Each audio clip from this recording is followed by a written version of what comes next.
Bonjour à tous, dans cette vidéo, nous allons réaliser ensemble l'installation de notre gestionnaire d'énergie, référence 1164. Si vous désirez en savoir plus sur le gestionnaire d'énergie, nous vous invitons à regarder cette vidéo pour en savoir plus. A noter que cette vidéo est destinée à une personne habilitée à intervenir dans le tableau électrique.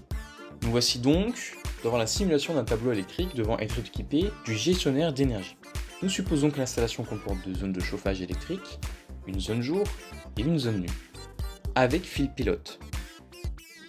L'eau chaude sanitaire est fournie par un ballon d'eau chaude électrique.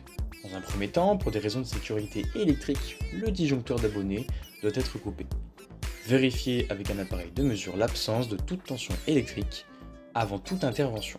Les deux manettes des disjoncteurs du chauffage électrique et le disjoncteur du chauffe-eau électrique sont en position off vers le bas. Installons dans un premier temps sur un autre rail le gestionnaire d'énergie avec son alimentation 12 volts à sa gauche, son disjoncteur 2 A et monté sur le rail des disjoncteurs. Passons maintenant au câblage. Tout d'abord, relions l'alimentation électrique du gestionnaire d'énergie à son disjoncteur. Un fil bleu de 1,5 mm pour le neutre et un fil rouge de 1,5 mm pour la phase. Connectons maintenant l'alimentation 12 volts continue fournie par le bloc au gestionnaire d'énergie. Il suffit de relier les deux bornes moins ensemble et les deux bornes plus ensemble. Des fils de diamètre de 0,3 à 1,5 mm conviendront. Ensuite, vissons le connecteur d'antenne.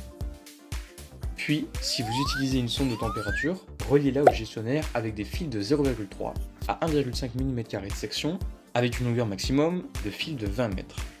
Les bornes de la sonde n'étant pas polarisées, les deux fils peuvent être de la même couleur. Si vous n'utilisez pas de sonde, reliez ces deux bornes ensemble sur le gestionnaire.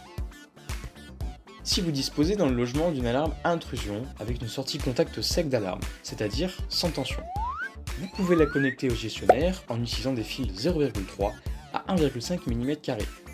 Si vous n'utilisez pas cette entrée alarme, reliez ces deux bornes ensemble sur le gestionnaire. Vous pouvez, si vous le souhaitez, connecter votre compteur électrique intelligent au gestionnaire. Cela peut vous permettre de suivre, par exemple, la consommation électrique de votre location, faire du délestage, ou bien de faire fonctionner les appareils électriques en fonction de la période tarifaire en cours.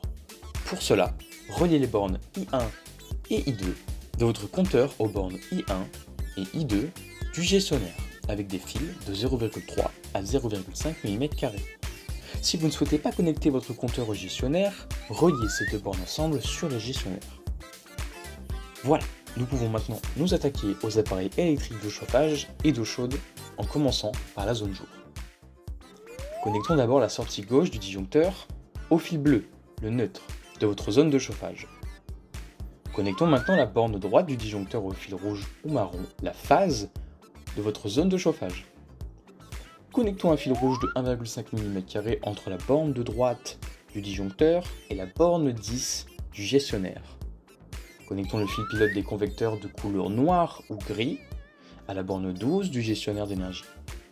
Procédons de même pour la zone nuit. Passons maintenant au ballon d'eau chaude. Nous montons le contacteur de puissance sur le rail du bas. Connectons d'abord la sortie gauche du disjoncteur eau chaude, le neutre, à la borne 1 du contacteur avec un fil bleu de 2,5 mm de section. Connectons maintenant la borne de droite du disjoncteur, la phase, à la borne 3 du contacteur avec un fil rouge de 2,5 mm de section. La borne 2 du contacteur doit partir vers les convecteurs de la zone jour avec un fil de 2,5 mm de couleur bleue.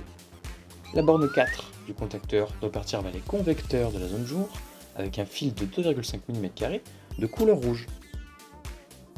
Occupons-nous maintenant du pilotage de la bobine du contacteur par le gestionnaire d'énergie. Nous pouvons utiliser des fils de plus faible diamètre. Connectons un fil bleu de 1,5 mm entre les bornes 1 et A1 du contacteur. Connectons un fil rouge de 1,5 mm entre la borne 3 du contacteur et la borne 31 du gestionnaire. Puis, et enfin, connectons un fil rouge de 1,5 mm entre la borne A2 du contacteur et la borne 32 du gestionnaire. Maintenant que l'installation électrique est terminée, vous pouvez remonter les disjoncteurs qui avaient été abaissés auparavant et configurer le produit. Si jamais vous avez d'autres questionnements sur le gestionnaire d'énergie, nous vous invitons à aller voir notre site internet. Un onglet guide vous permettra de savoir quel gestionnaire il vous faut. En répondant à une simple question par oui ou par non, votre demande sera calculée et le produit qu'il vous faudra sera sélectionné pour vous. Cette vidéo touche à sa fin. Si vous avez des questions, n'hésitez pas à les poser en commentaire. Si vous avez trouvé cette vidéo utile, pensez à la liker et partager. Merci à vous de nous avoir suivis et à très bientôt.